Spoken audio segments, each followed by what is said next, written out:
O desejado de todas as nações. Capítulo 18. É necessário que ele cresça.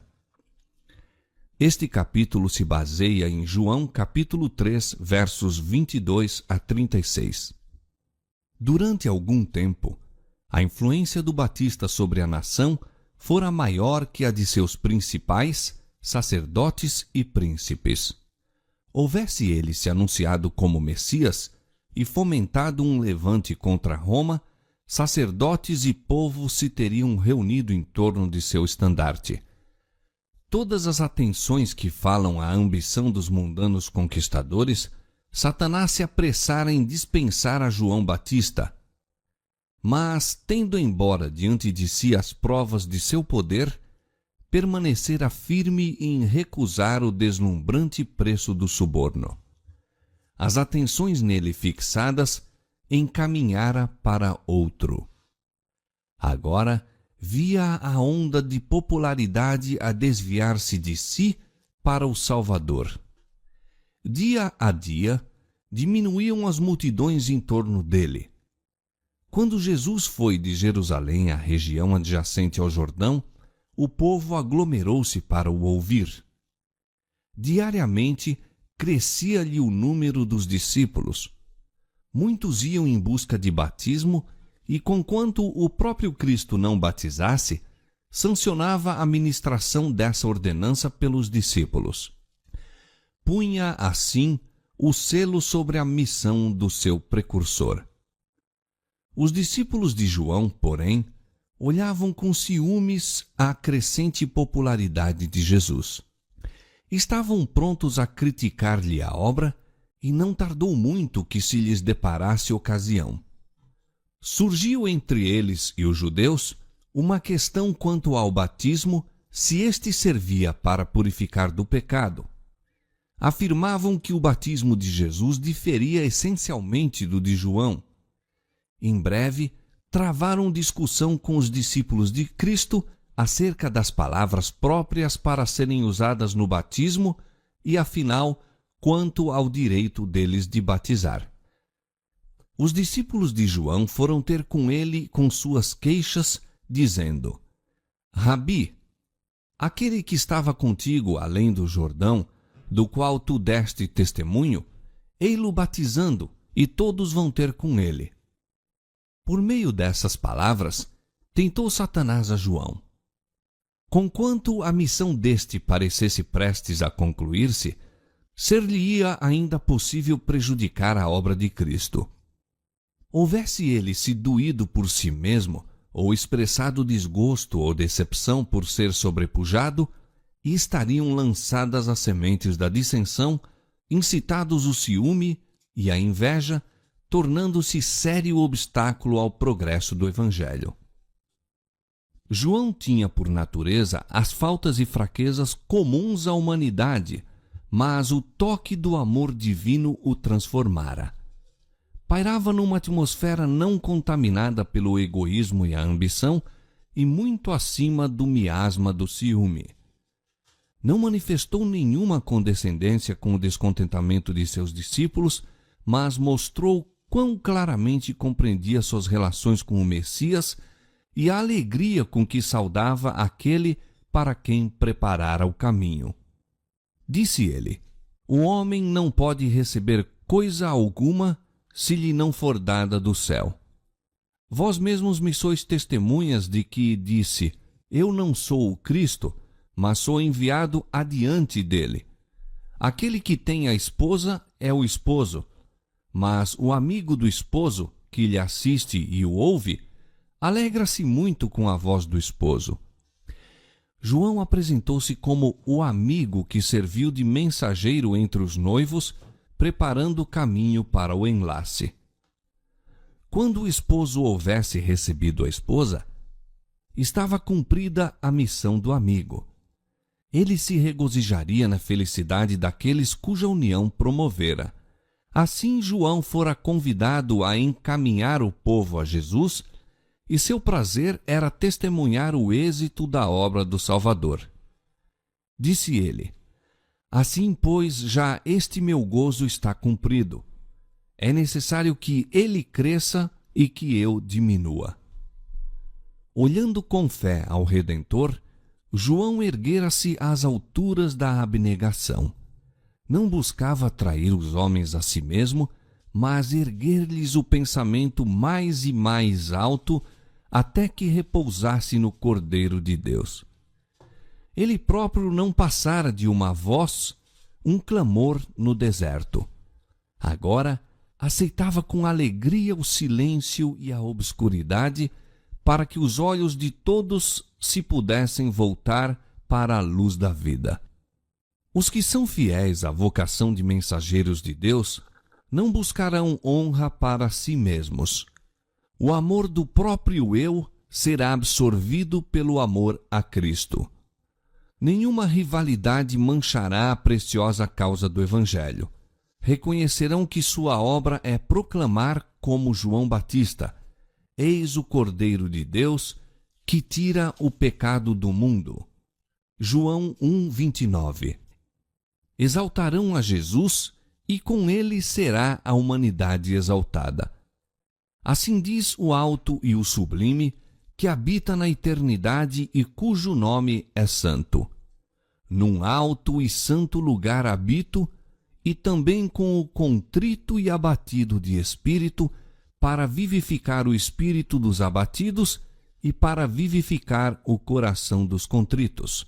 Isaías 57:15. A alma do profeta, vazia de si mesmo, encheu-se da luz do divino. Ao testificar da glória do Salvador, suas palavras eram quase iguais às do próprio Cristo em sua entrevista com Nicodemos. João disse: Aquele que vem de cima é sobre todos. Aquele que vem da terra é da terra e fala da terra. Aquele que vem do céu é sobre todos. Aquele que Deus enviou fala as palavras de Deus, pois não lhe dá Deus o Espírito por medida. Cristo pôde dizer: Não busco a minha vontade, mas a vontade do Pai que me enviou. João 5:30 e Hebreus 1:9. Dele é dito: Amaste a justiça e aborreceste a iniquidade. Por isso Deus, o teu Deus, te ungiu com óleo de alegria mais do que a teus companheiros. O Pai não lhe dá o Espírito por medida. O mesmo se dá quanto aos seguidores de Cristo. Só podemos receber da luz do céu à medida que formos voluntários em nos esvaziar do próprio eu. Não podemos discernir o caráter de Deus ou aceitar a Cristo pela fé, a menos que consintamos em levar cativo todo pensamento à obediência de Cristo. A todos quantos assim fazem, é o Espírito Santo dado sem medida. Em Cristo habita corporalmente toda a plenitude da divindade, e estáis perfeitos nele. Colossenses capítulo 2, versos 9 e 10. Os discípulos de João haviam declarado que todos iam ter com Cristo, mas com mais clara visão, João disse: Ninguém aceita o seu testemunho. Assim, poucos eram os que estavam prontos a aceitá-lo como Salvador do pecado. Mas aquele que aceitou o seu testemunho, esse confirmou que Deus é verdadeiro. Aquele que crê no Filho tem a vida eterna. Nenhuma necessidade de discussão quanto a se o batismo de Cristo ou de João purificava do pecado. É a graça de Cristo que dá vida à alma. Separado de Cristo, o batismo, como qualquer outro serviço, é uma forma sem valor. Aquele que não crê no Filho não verá a vida. O êxito da obra de Cristo, recebido pelo Batista com tanta alegria, foi também anunciado às autoridades em Jerusalém. Os sacerdotes e rabis haviam tido ciúmes da influência de João ao verem o povo deixando as sinagogas e afluindo ao deserto. Mas ali estava alguém que possuía ainda maior poder de atrair as multidões. Aqueles guias de Israel não estavam dispostos a dizer como João: é necessário que ele cresça e que eu diminua. Ergueram-se com nova determinação de pôr termo à obra que estava afastando deles o povo. Jesus sabia que eles não poupariam esforços para criar divisão entre seus discípulos e os de João. Sabia que se estava preparando a tempestade que arrebataria um dos maiores profetas já dados ao mundo. Desejando evitar toda ocasião de mal-entendido ou dissensão, interrompeu calmamente seus labores e retirou-se para a Galiléia. Nós, igualmente, conquanto leais à verdade, devemos procurar evitar tudo quanto possa levar à discórdia ou má compreensão, pois sempre que estas surgem, trazem em resultado perda de almas. Quando quer que apareçam circunstâncias que ameacem divisão, cumpre-nos seguir o exemplo de Jesus e de João Batista. João fora chamado para dirigir uma obra de reforma. Em razão disto, seus discípulos corriam o risco de fixar nele a atenção, julgando que o êxito da obra dependia de seus labores e perdendo de vista o fato de ser ele mero instrumento por meio do qual Deus havia operado. A obra de João já não era, todavia, suficiente para lançar as bases da igreja cristã. Havendo cumprido sua missão, fazia-se mister outra obra que seu testemunho não poderia realizar. Seus discípulos não percebiam isso. Ao verem Cristo chegar para tomar posse da obra, enciumaram-se e ficaram descontentes. Os mesmos perigos existem ainda. Deus chama um homem para fazer certa obra, e ao havê-la ele conduzido até ao ponto para o qual se acha habilitado, o Senhor introduz outros para levá-la mais adiante. Como os discípulos de João, porém, muitos sentem que o sucesso da obra depende do primeiro obreiro. Fixa-se a atenção sobre o humano, em lugar de concentrar no divino, introduz-se o ciúme e a obra de Deus é manchada. Aquele que é assim indevidamente honrado sofre a tentação de nutrir a confiança no próprio eu. Não compreende sua dependência de Deus. O povo é ensinado a descansar no homem quanto à guia e caem assim em erro, sendo desviados de Deus.